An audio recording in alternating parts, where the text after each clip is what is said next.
My guest today on this special edition of the podcast is Jeffrey Weissman. Jeffrey has many, many strings to his bow and has appeared in dozens of productions in motion pictures, on TV, and also on the stage. But he's perhaps most well known for his role as Teddy Conway in Pale Rider with Clint Eastwood, and his role in one of my favourite film trilogies of all time as George McFly in Back to the Futures 2 and 3. But Jeffrey has a lifelong love for Laurel and Hardy, and for 15 years he played the part of Stan Laurel at Universal Studios. So I'm thrilled to be able to chat about all things Stan and Ollie with him today. So Jeffrey Weissman, welcome to the Laurel and Hardy Podcast. Hello, Patrick. Hello, Jeffrey. How are you, sir? Very good, thank you. It's good to be here. It's wonderful to have you, Jeffrey. And I'm really excited to hear about your experiences today as Stan Laurel, for all intents and purposes, and also just for your general love of Laurel and Hardy and all things classic comedy as well. You don't believe me. We may have actually met before, Jeffrey. I think possibly 1992. I was in Universal Studios. It wasn't Laurel and Hardy though. I think. Am I right in thinking you've been Groucho Marx as well at Universal Studios? I played Groucho and Charlie Chaplin as well as beginning there as Stanley. Yeah. Ah, fantastic. Yeah, I never got to see Laurel and Hardy there, which I was really disappointed about. I was hoping to bump into them. But I did, yeah. Well, the Marx Brothers found me. I'll put it that way. I was hanging around the entrance or / exit waiting for. I was there with my friend's family, so I was only, how old would I be? I don't know, 14, 15, 16. And I was waiting for my friend's family to arrive, and Groucho Marx just appeared out of nowhere, and sort of accosted me, and he said, what are you doing hanging around here? Don't you know that's the exit? And I said, oh no, I'm waiting for someone. He said, oh, waiting for someone. Is it a girl? Is she pretty? Does she have money? I'll see the second question first. Yeah. So that has stayed with me. So I'm sure that was probably you. 90? Would that be you in 92? Do you think 1992? It may have been. I was the first string Stan Laurel, beginning in '87, right? And then a year later, put together playing Charlie Chaplin, warming up the stunt show and such. And then a year after that, put together playing Groucho. And so most of the time, I'd be scheduled as Stanley, and then for the other first string Grouchos and Charlies, I would take their days off. Right, right. So it may have been me. It could have been. I think it was. I'm going to say it was. So we've gone full circle, which is what I would like to do. So that's great stuff. Okay, so we'll park that for now. We'll get back into the Universal bit in a bit, because I'd love to hear about your experiences doing that kind of stuff. But if we can begin, Jeffrey, by just having a little bit of a chat about your sort of backstory, if you like, especially your Laurel and Hardy backstory. So how did little Jeffrey begin, and where did you get introduced to Laurel and Hardy, all that kind of stuff? That would be great. And then we'll just lead up into your time at Universal. It would be brilliant. Okay, how did little Jeffrey begin? Well, I was born at a very early age. In the hospital, I wanted to be close to my mom at the time. I remember. Yeah. I think, according to my family, I came out kind of acting. Was a ham at the dinner table and in school, and I remember as a young lad, my babysitter and I going to a club that my father ran. He sometimes owned, sometimes managed, and ran private bridge and backgammon clubs. And we met, I remember, Omar Sharif. Oh, wow. And my babysitter, she who I was quite fond of, she kind of freaked out over that. And then that same night, we went and saw him on the big screen in Le Mans or some movie. It wasn't Zhivago. But nonetheless, she freaked out again. I said, boy, if that's how I can get her attention, I want to. I don't know. I started wanting to be an actor when I was very young, and my parents did not want me in the business. They knew what a hard road that was to tread. Right. And they kind of forbade me, even though I had friends, kids who were working on television or some in film, and they wouldn't let me do it. They wanted me to stick to my schooling, and so I started doing shows in school and some community theater.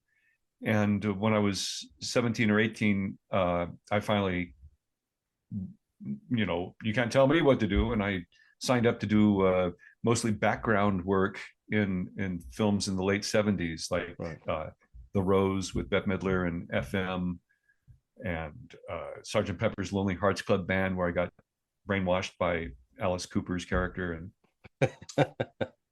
and ultimately doing that, mostly crowd work or background work, is not very fulfilling as an actor. Yeah. I needed to sink my teeth into bigger parts. So luckily, I got the advice to get some training so I'd be taken seriously. And I headed towards San Francisco to get training at the American Conservatory Theater in their MFA program. And while I was there, I just really advanced on what I'd started in junior high, and removing myself from being so much of a ham and the center of attention to storytelling.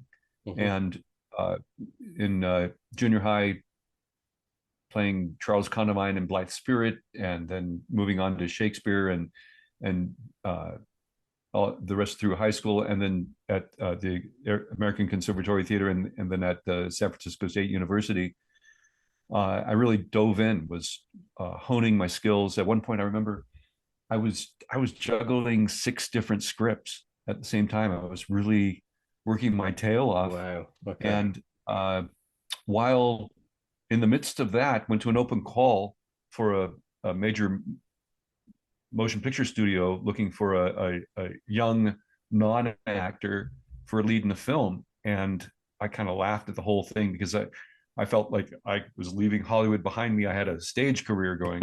And it turned out that the director and casting personnel liked me and set me up for a screen test. And that was in 1981. And I screen tested with Ali Sheedy for the lead in a film that was originally called The Genius, that later got renamed War Games. Right. And Dana Carvey and Eric Stoltz and a handful of other really fine actors were testing the same day as I was. Yet I was the only actor to come in from these open calls. Right. Everyone else had been engaged through their agents. Yeah. So I felt my ego was pretty heavy, pretty large. The head blew up a bit. An agent pursued me because the original director of the film, Martin Brest, had told her about my talent and how he wanted me to be the actor to play the role. Right. And so she had just opened her boutique agency in Beverly Hills out of the New York William Morris agency. And I signed with her. And even though none of us that tested that day got that role. Right. I still needed to move back to Los Angeles and start the Hollywood career. Yeah. Which I did. 3 months later, started working. I got a small part on the airplane across from John Lithgow in the remake of Nightmare at 30,000 Feet in George Miller's episode of Twilight Zone, the movie. Right, right. And then shortly thereafter, worked a day on Crackers, a Louis Malle directed film, in a scene with Sean Penn.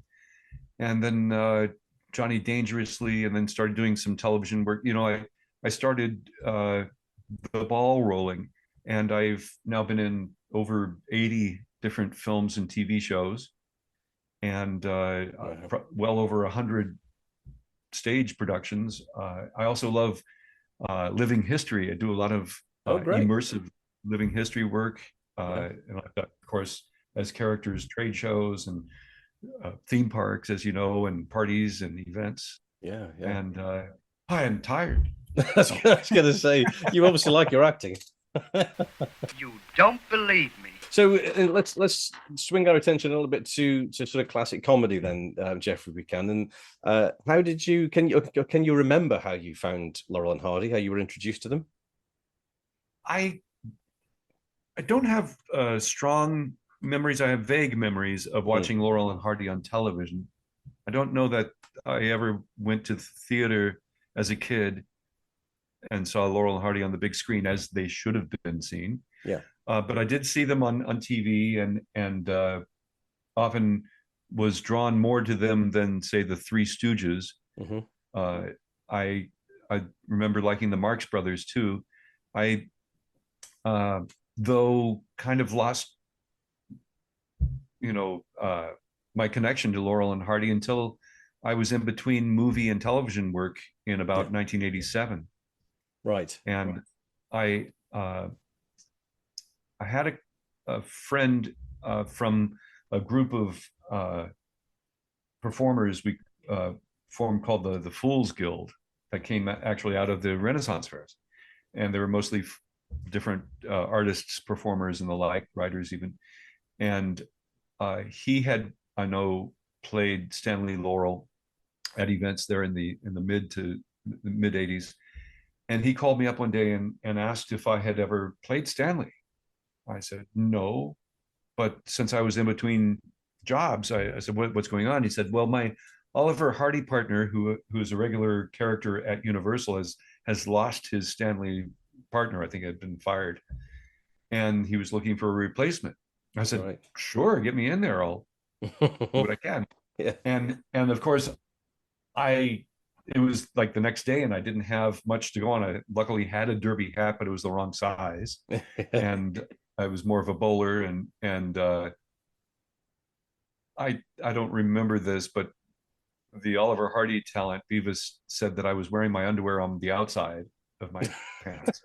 I don't remember that necessarily, but I remember the look on the boss's face when he saw me and looked over at Beavis, Beavis Faversham, who was playing Oliver Hardy, saying, "What is this guy doing?" And luckily, the talent playing Oliver Hardy, Beavis Faversham, was the stage manager on a production a couple years previous that I had done in Hollywood of Romeo and Juliet, and I played Mercutio in it. And he knew me, and he said to the boss, "This guy's got talent.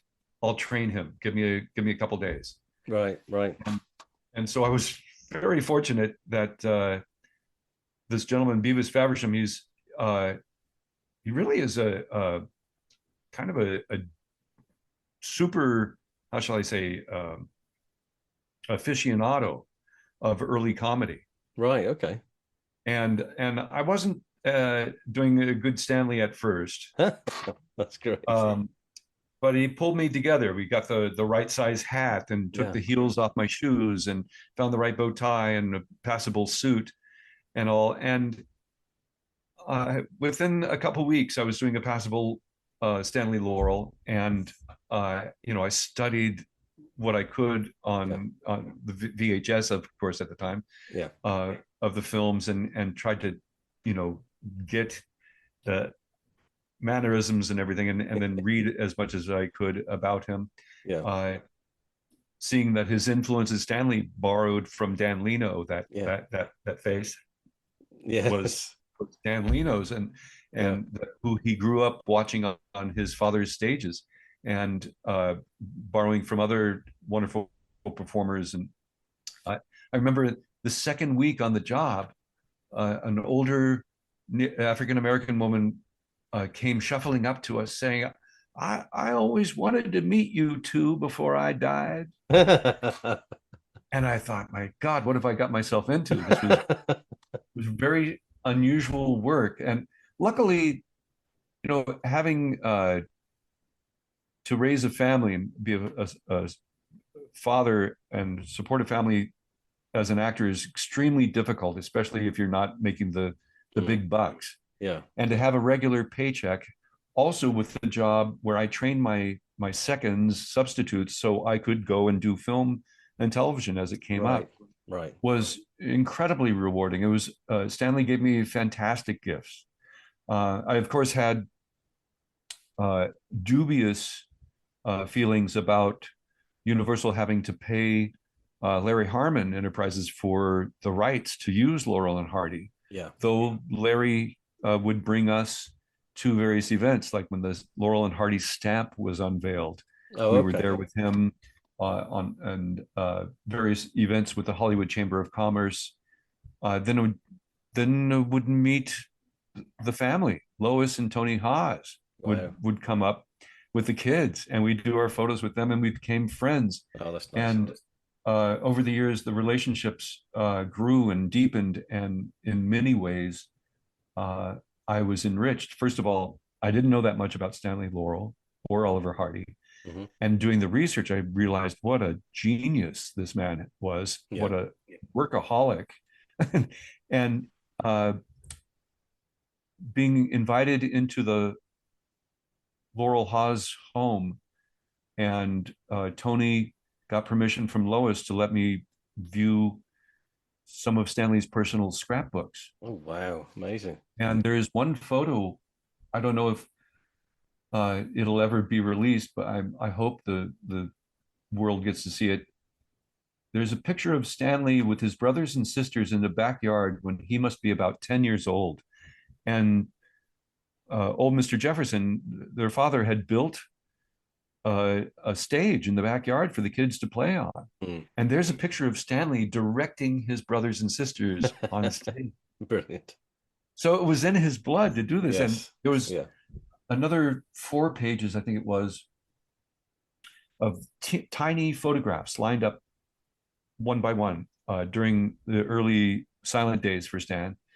And he's obviously trying out different mustaches and hats and combinations to find a character. Right, okay. And it was absolutely brilliant. And in some shots, you can see he's got a bit of the Dan Leno smile. In other shots, he's got the derby hat with a mustache on. You know, it's fascinating scrapbooks, just incredible. And we'll see if Cassidy or the family one day gets them published, because they're fantastic. Also, I've got a feeling, I think they're I interviewed Rob Stone a while ago, and I'm sure he was saying that the Library of Congress actually bought Stan's scrapbooks. They were in an auction, and they were sold off page by page, I believe, and they managed to buy all of them. If it's the same scrapbooks, I'm assuming, you know, it must be probably the same one. So hopefully they're in the Library of Congress. Yeah, I hope so too, and I hope the public gets to see some of the gems. And they're probably the earliest cabinet photo I've ever seen of Charlie Chaplin. Really? Charlie must be about 16. Yeah. And it says, "To my dearest friend Stan" on it. Oh, that's nice. Wow, what a piece of history that is, isn't it? Fantastic. So, okay, brilliant. So as you sort of developed into the Stanley character, what do you think are your did you have sort of like go-to mannerisms? What was your kind of like, you know, how did you portray that? Because obviously if you come up to some visitors in a split second, you've got to get that across quite quickly. He had so many signature moves, you know, the head scratch, the smile, the arms, the finger wiggle, easy nosy, earsy toesy. Of course the hat. It took forever to find the right hat. I bet it did. Yes, I keep looking for one of those. What Stanley had was a boy's English riding hat. Right. That was, you know, too small for his head. So I'd have to find one of those. I actually did find one that worked at a paddock shop, you know, a cowboy supply shop. And eventually I found Edison Barron, who was a hat maker in Burbank. His store still exists. Mark runs it, but he's well retired many years. But he would make these hats for me on spec. Oh, wow. And once again, Beavis Faversham was really an aficionado, so he would research everything and coach me. Wow. And coach the hat maker even. And Barron California Hats made this one for me, and it rests on top. Yes. You know. Yeah. And I was gifted in many ways over the years through these wonderful resources, and then Universal, who used us as advertising, either loan us out or hire us out, would have us travel the world. Wow. And I'd be in parades. I rode in the Macy's parade and the Hollywood Lane Christmas parade, and a parade down in Watts, and the Japanese Children's Day parade, and we'd do tours when there was the Board of Tourism promoting California. Universal hired us out to Air Canada, and we did a tour of Canada in Montreal and Nova Scotia and Toronto and Vancouver, and did television and lots of live appearances, and I would do comedy wherever I go. So it became adept at using scripted material and improvisation, and some often making it up on the fly, but often also using the gags and tricks in my pocket. You know, at one point in an airport, there was a small little trash can that, you know, I'm thin enough that I could actually fall back into that trash can and get it stuck on my butt. And you know how, or I remember on a conveyor belt at an airport, couldn't do it now. I actually, as Stanley fell into one of the bins that hold smaller luggage and rode a conveyor belt to pass the screen. You know, sometimes Beavis would have to stop me because we'd go into, on that tour in particular, the control room, the control tower for the flights, and there's the map with everyone's keeping track with real live pins before it was computered. And Beavis saw me making a beeline for the map with to mess up the pins. He said, "No, that'll cause a tragedy. No, can't have that." And then example, when the studio burned, one of the vice presidents of publicity sent us to London to make sure the press knew that the tour was still open. The studio had burned down below, but the tour was open. And so I took that opportunity to go to Portobello Market. Right, okay. And find, the correct wangy stick bamboo cane for Charlie Chaplin. Right. Which I found there, as well as I found this there. I don't know if you can see that. Oh, I can, yeah. This is from the 1932 French Laurel and Hardy fan club. Fantastic. That's a good find. I picked up, I think I paid £18, I think, for that or something. But it's absolutely worth it because it's priceless. Yeah. It's a priceless book. So I'd start collecting things, got a Hal Roach studio pin. Oh, very good. Yeah. When the Nostalgia Merchant was re-releasing Laurel and Hardy films on VHS with some of the family home videos and stuff, here's one of those pins. I over the years have been very fortunate. The studio sent us to the motion picture home. Oh yeah. To entertain the stars that were retired there or in hospital there, and it was really rewarding. We'd meet directors and stars of films long forgotten or remembered, but the actors mostly forgotten. Yeah. I remember we're with a Dixieland jazz band playing for the inhabitants of the hospital and the convalescent home and the motion picture home. And at one point, a administrator came in and said, "Stanley, someone is coming in to meet you that's very special, who wants to especially meet you." Right. And after a few minutes, an old gal in a wheelchair was wheeled in.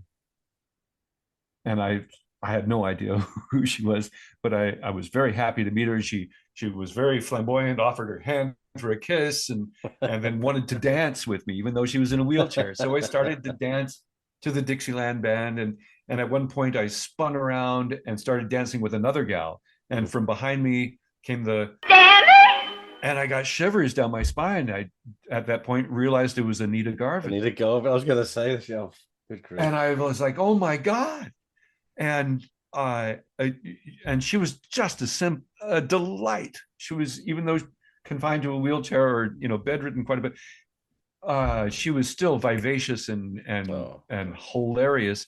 Came back to visit her a few times. Once I remember on her, I think it was 84th or 83rd birthday, when I arrived, she was on the phone with her Swedish fan club who were offering her birthday wishes. Yeah. And she would recount wonderful stories. And the same way we met Carlotta Monti, who was Mr. Fields, W.C. Fields' common law wife, Right. who had a wonderful memory for events and times with Mr. Fields, but her short-term memory was gone. Right. I had to reintroduce myself every other few moments. Yes. We had given her a box of chocolates. By the time we left, she had given us all the chocolates back, one at a time in between stories. May Clark, the ingenue from Frankenstein and Public Enemy, she got the grapefruit in her face from Jimmy Cagney.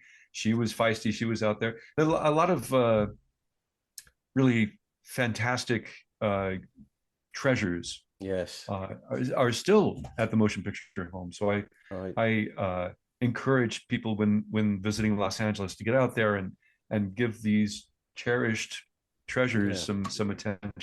Yeah, I know Randy Skretvet's talked many times about visiting Anita and at the home, and the other people that were in there. Yeah, fantastic! What an opportunity that is, and that's cool. That's Stanley Cole. Working in the park. I remember one day we were approached by someone who claimed to be Jimmy Finlayson's cousin. Oh, okay. That was very exciting. We had one day a guy say, Curly Howard was my father-in-law. And we were like, we dropped character immediately. Like, tell us, what was he like? What did he like? He said, he likes steaks. He loved to have barbecues. It really has been a wonderful gift in many ways to me, playing Stanley Laurel. Yeah, as you say, for someone who likes people as well, who has a gift for talking to that's it's the dream job, isn't it? Surely. So, in terms of when you're in character and you're playing Stan, what was your sort of takeaway of the reaction that you used to get from people? Because obviously we as fans we love Laurel and Hardy. It's like having it's like family. It's that extreme for a lot of us, for most of us really. Did you get that from seeing people out in the public? It was often I was often having to be kind of on my toes. My best performance, because I would be sent to do events like Hal Roach's Centennial, and there you can see I'm right behind there, Charlton Heston, and next to me is Virginia Mayo, and there are all sorts of stars there. Wow. And the studio sent us shortly after that Centennial celebration at the Motion Picture Home to Catalina, where at Avalon, Hal and Babe's centennials were being celebrated. Right. Knowing that we were going to be scrutinized by not only the Sons of the Desert, the fan club members, but also the celebrities that were going to be there, and perhaps the world. Wow, that's pretty nerve-wracking. Yeah, good grief. So we insisted. We went to our bosses and said, "You're going to send us to this. We need to put our best foot forward." And we'll put our shoulder to the wheels, grab the bull by the horns, and put our best foot forward. And they let us have access to the Universal Prop Room, where we went down and rented a bunch of props. We knew there was going to be a golf game and a miniature golf game. And so we got gag clubs, and I bought exploding golf balls, and I invested in some long underwear so I could drop my drawers and still be somewhat decent. Union suit. I got this giant rubber fish that I took to the barbecue, and unfortunately was slapping people with it as I turned. That footage is available. I posted it many years ago, and it's still up on YouTube. Oh, okay. I think it's called Hal Roach's Centennial, Catalina, that sort of thing. Right. Also, Chuck McCann and Jim McGeorge were set to do an event in Monterey, the Edgar Kennedy celebration that Bill Casero produced. And at the last minute, they bowed out. I think there were too many demands being made or something. And Lois contacted Beavis and I and personally requested us to come and perform there. Well, that's an honor. And that's posted on YouTube too. Is it? Right. And Edgar Kennedy. What I could do is I can send you the links if you want to share it. Yeah, that'd be lovely. Yeah, do that. That'd be great. I'll send you those 2 links. And so I went to Edison Barron before the Hal Roach Centennial, and I said, you've got those Sons of the Desert fezzes in your display case. Is it possible? Can you still have those made? I'd like to get one for my partner's birthday that's coming up. He says, sure. And so I put a deposit down and made the order. And I said, we also have a gig coming up. That will they be ready by then? And he says, we'll see. And so I checked back with him, and the order in New York, the company that did the fabricated or sewed the logo on the fezzes. Yeah. He was in touch with it. They weren't going to be ready yet. I said, well, I'd like to have the fezzes for the centennial for Hal Roach and Babe Hardy. It's a big to do. And he says, well, I'll rent you the ones in the case. So I got the 2. They happen to be the right size for both Beavis and me, right? Respectively. And we used them for the special event and had our banners, California, so on and so forth. Fantastic. And we did our acts over the weekend. And I remember after the miniature golf game of being really kind of embarrassed because I did all my gags holding up the game of the people playing behind us. And so at the end of the game, I apologized to the 2 old ladies who were behind us. And they said, no, we had the time of our lives. And one of them said, I wish I had given Jack's collection of comedy gags and scripts and props to you instead of that college in the Midwest or whatever. You would have done something. Turned out it was Jack Oakey's widow. Oh, good grief. And Anita Garvin. Oh, really? And it was the stars that were there. Everyone from Jack Carter and Jesse White and Kathleen Freeman, a lot of great character actors and vaudevillians, to some very big stars, and then I finally got to meet Richard Sherman. Well, anyway, my step grandfather was cousins to the Sherman brothers, right? And I'd never met them, so I finally got to meet them. I said, my grandfather Al told me about going to Aunt Rose's and with you guys and singing a facsimile of Supercalifragilisticexpialidocious when they were kids. And he goes, I think my brother would probably remember. I was like, all right. Well, anyway, that was very fortunate. So after the event, I went to return the fezzes and pick up Beavis's birthday present, fez, and mine. I had one made for me at the same time. Right. And Edison Barron, he said, I don't know what to say. The company in New York must have folded. They're not getting back to me. I said, oh, that is so bad. That's terrible. What can I do? And he says, just keep the rentals. Tell me that again. So I took the fez over to Tony Haas and Lois Laurel's. And as soon as he opened the door, he said, oh, let me see that. And he grabbed it off my head and he looked and he searched and he said, oh, there it is. There it is right there. You see that? That little stamp right there is proof that these were made for the movie. Wow. That's amazing. Czechoslovakia or wherever the origin was, that was the stamp they used. They made them. That's fantastic. That is a stroke of luck.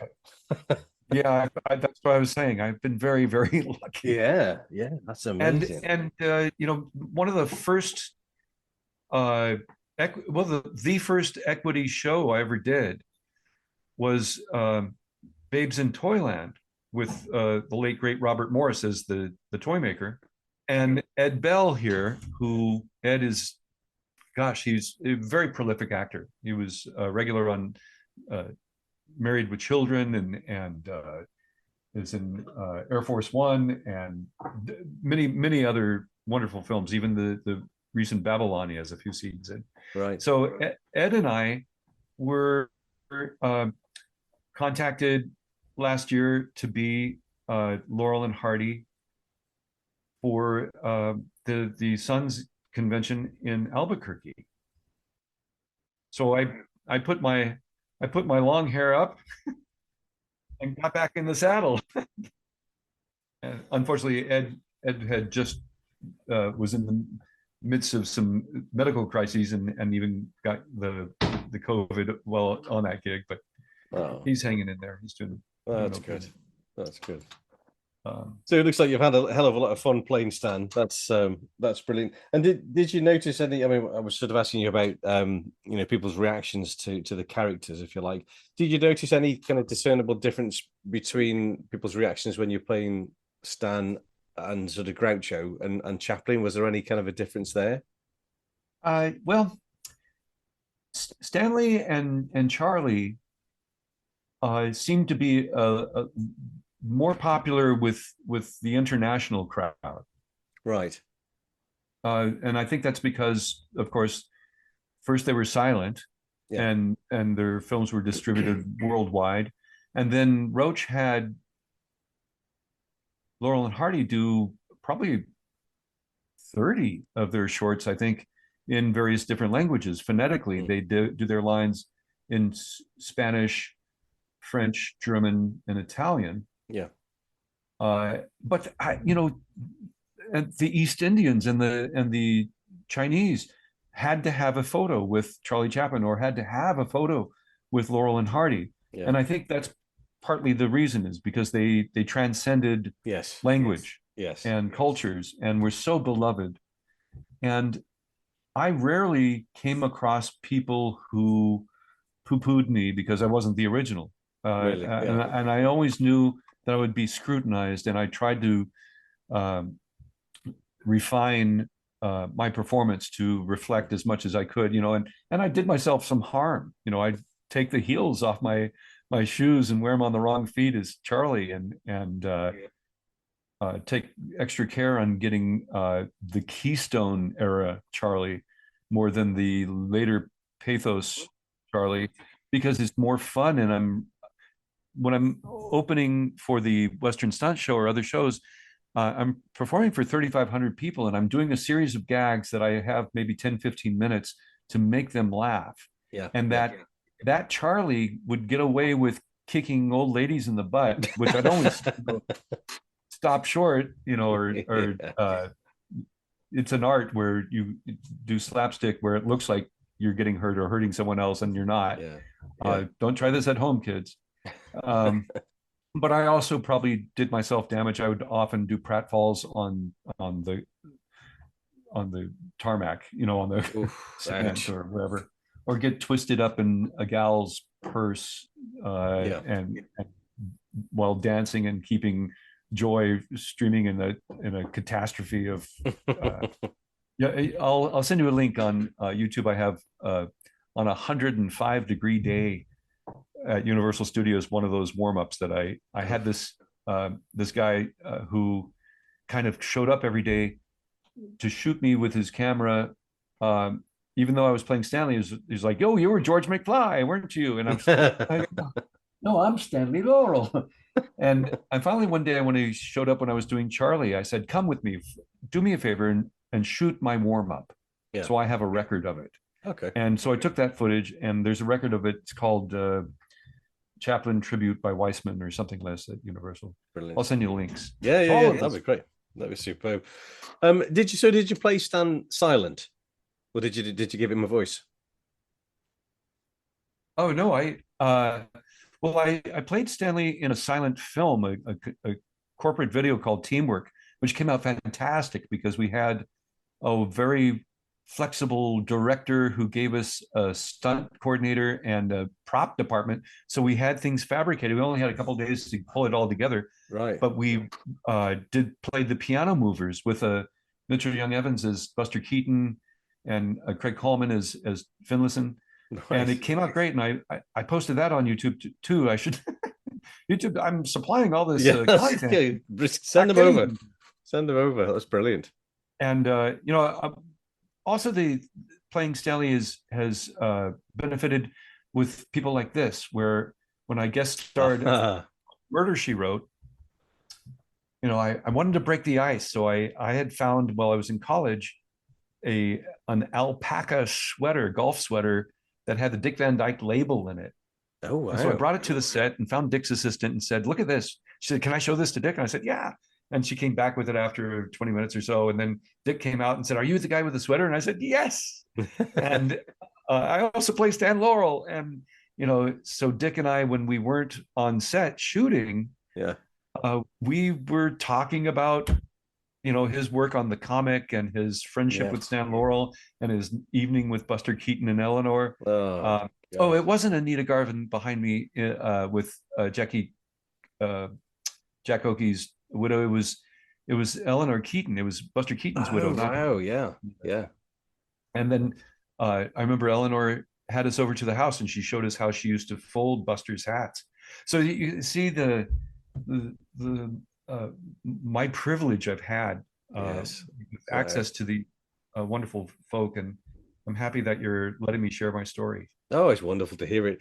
I don't suppose you're still in touch with Dick Van Dyke? Oh, yeah. We're like this. I'm just not sure who's who, which one. That was at the Edgar Kennedy celebration. I believe this is Herman. This is a gentleman who comes from Germany, from the Sons of the Desert. Right. Loves to play.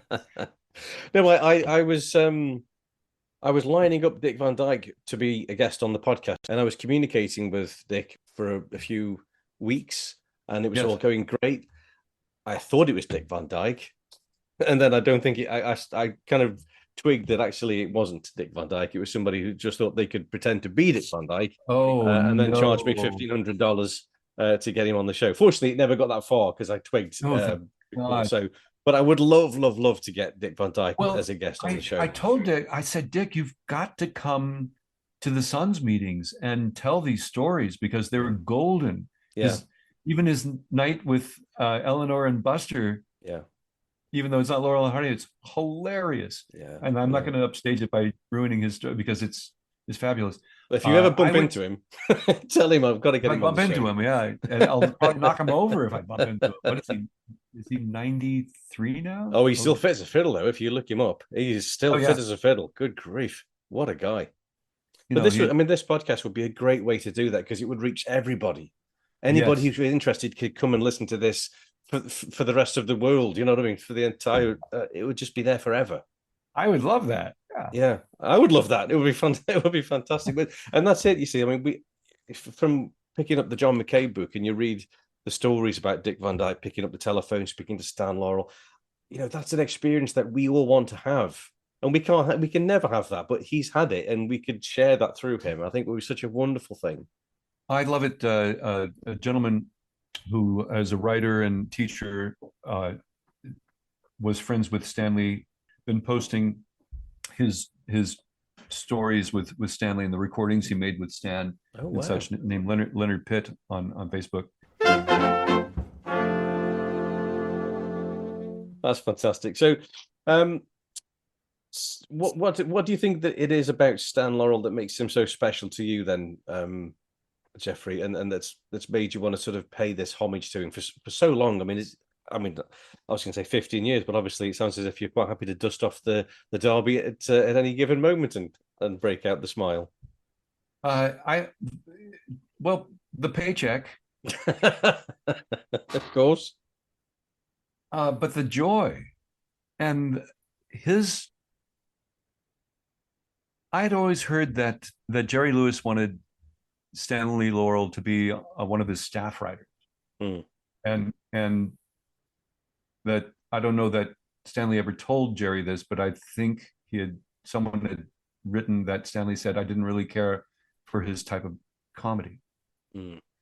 And in a way it makes sense, whereas Jerry Lewis became heavy-handed, I felt, with a lot of his stuff, whereas Stanley, coming from a much more theatrical production background and being raised in the theater of his father's, I think saw these classy, world-class acts doing all sorts of different comedy. And in his early silence, he does that heavy-handed, a lot of blatant humor that sometimes falls flat, or is just too much in your, it's like, aren't I clever? Isn't this funny? That's right. Wink, wink. Whereas then he honed it to an art where it was much more subtle and much more joyous and transcends, like we mentioned, cultures and language. Yeah. And is just about relationships and storytelling. And he always keeps it very simple. And for that alone, that craft that he honed, the story would go that they would shoot all day, and then Stanley would stay up all night rewriting scripts and gags and editing. Yes. Yeah. And Roach would only give them one credit, whereas Stanley probably deserved numerous credits. That's right. Yeah.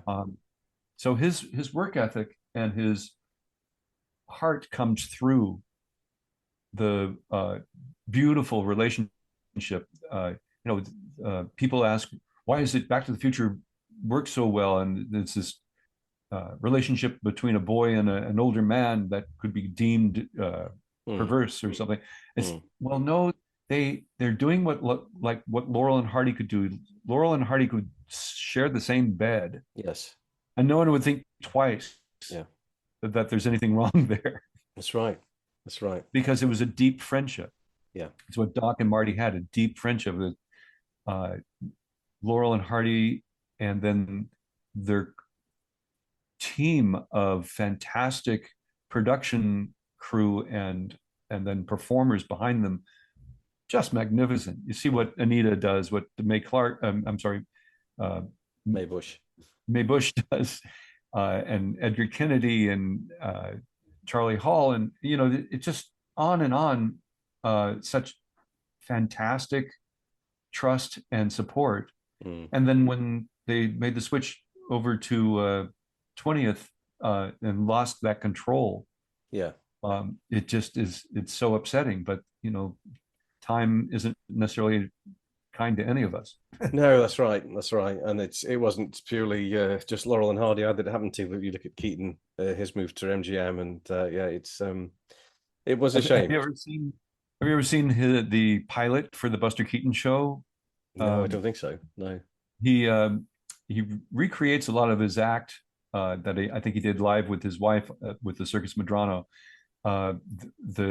It's in the gymnasium, and he accidentally knocks out a boxer's wife, and she while she's fainting, she loses her dress, right, or her blouse, and the boxer, of course, catches him and challenges him to this boxing match. Anyway, it's fabulous to see, and it was in front of a live audience. Oh wow! I'll have to look that up.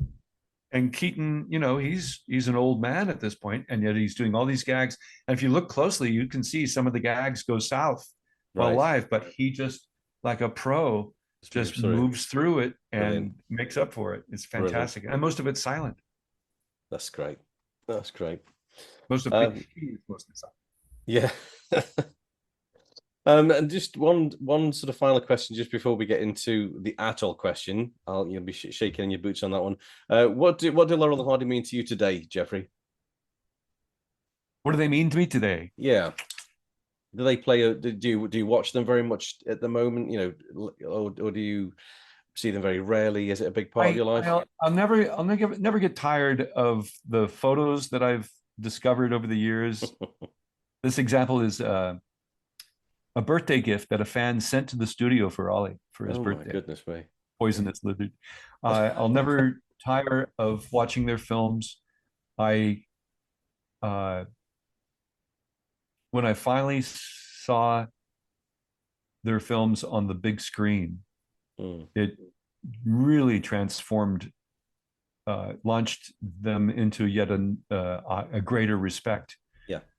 Because when you're sitting at home and you're watching a VHS or now a DVD or digital of their, even on your home big screen, it's good. But if you're in a theater with a packed house and you're crying because you're laughing so hard with so many people and falling out of your seat. Yeah. That's what it's all about. I can watch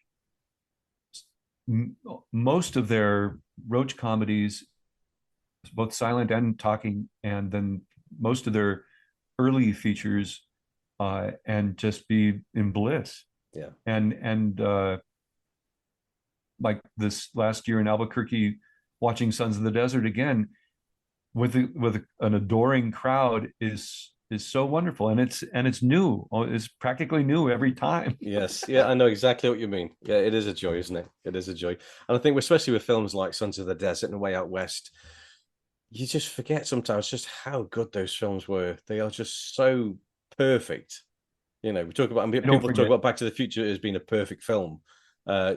Just Way Out West, and it's just amazing. They are just so good. The performances are so fluid, so natural.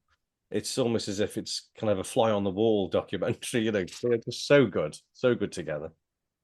I said it took them a long time to figure out that they were a team. They've been working together for a number of years before being teamed up. That's right. So, Jeffrey, I'm afraid you are just about to be stranded on a deserted atoll. However, we are going to allow you to keep with you 4 Laurel and Hardy related items.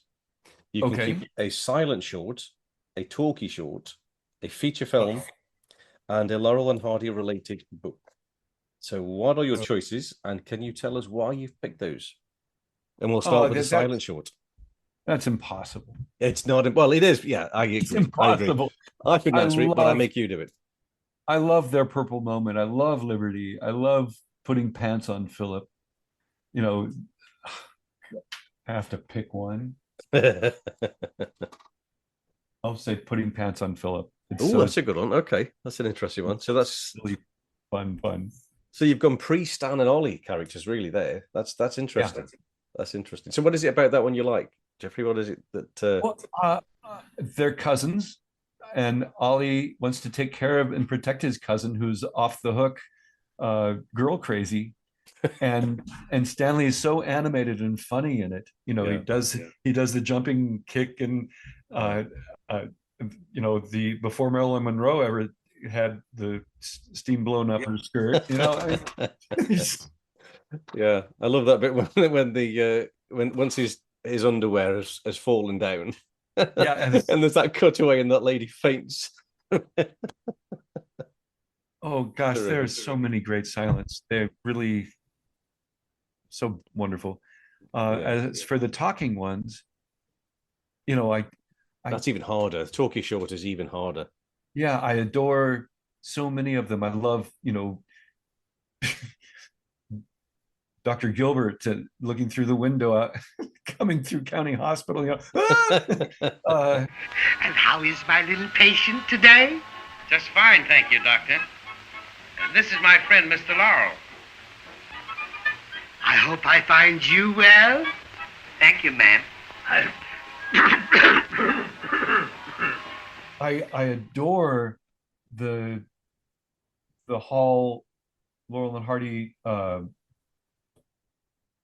fight in the pair of films, Them Thar Hills and Tit for Tat. Oh yes, yeah. Oh my God, it just builds and builds and builds. Pardon me. Are you Mr. Hall? That's the name.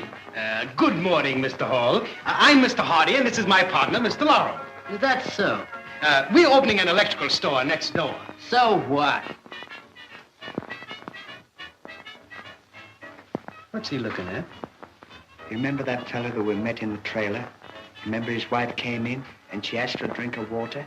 La la la la la la la la la. Pom pom. Oh, I have to go back to Battle of the Century. That was fun too. No, but for talkie short. Oh goodness. Why don't I just stick to Them Thar Hills? It's a great one. That's a good one. Yeah, they are very. And again, Oliver Hardy is just the way that he laughs in that caravan. It's just hilarious in itself. That is just such a good one.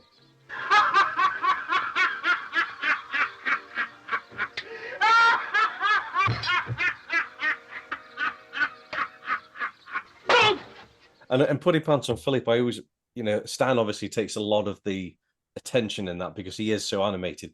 But if you watch Oliver Hardy in that film, he is so good. It's almost a masterclass from Babe Hardy in that. Just even there's that bit where he loses Stan, and Stan is ended up in the middle of the street with a massive crowd around him, and Ollie starts to run across, and that little dog from nowhere just comes out to him, and the way he reacts to it, and that must have been an accident, that dog coming on. It must have been, 'cause it was so good.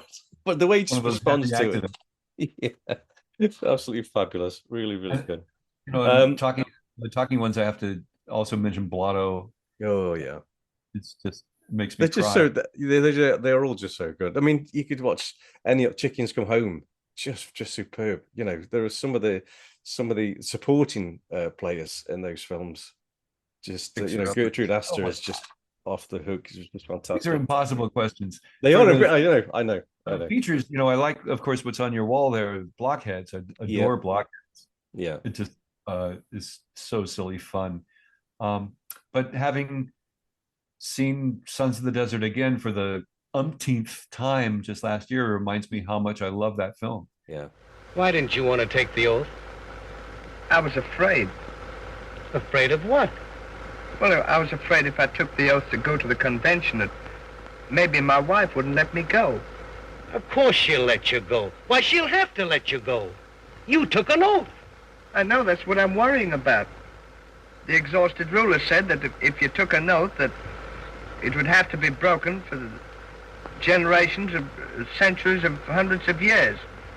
And my wife would let... Do you have to ask your wife everything? Well, if I didn't ask her, I wouldn't know what she wanted me to do. I didn't want to... I never realized that such a deplorable condition existed in your home. Why don't you pattern your life after mine? I go places and do things and then tell my wife. But it feels like a short, doesn't it? Sons of the Desert really just still feels like a short. Yeah. I think it's just, I don't know. As does Blockheads a bit. No, they're good choices. They are very, very good choices. Maybe March of the Wooden Soldiers. That's I really wish that, Stanley had butted heads with Hal Roach. Stanley wanted to write the script. Yeah.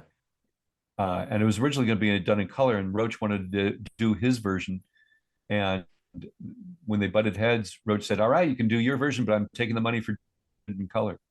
So that's one of the few films that is, I think, okay being colorized, because it was originally meant to be in color. Yes. Yeah. Yeah. That's a good point. Okay, fantastic. And your final choice is a Laurel and Hardy related book. And you must have read a lot of books in your time. The McCabe book, Mr. Laurel and Mr. Hardy. Yeah. Because that was, probably the first definitive kind of, even though there was some things that were wrong, apparently. And then Randy's, Mr. Skredvitz, The Magic Behind the Movie is very thorough, very detailed, and done with a lot of heart. Yeah. With a lot of heart. Yeah. Massive heart. Yeah. Wonderful choices. Yeah. Yeah. The McCabe book is excellent. I mean, I think the biggest, I don't want to say failing of it, but it's, again, that is written with so much heart, because obviously it is an affectionate biography. It is absolutely that. And, John McCabe was friends with Stan, and he's put them on a pedestal. And so that's not a warts and all account. That is a very sanitized view, I think, of the careers and the lives and all the rest of it. So, but a fabulous book. I mean, for a lot of the guests I have on, and certainly for myself, the first book that we ever read on the boys, and it was a trailblazing book for all the rest to follow. So, yeah, good choices, very, very good choices.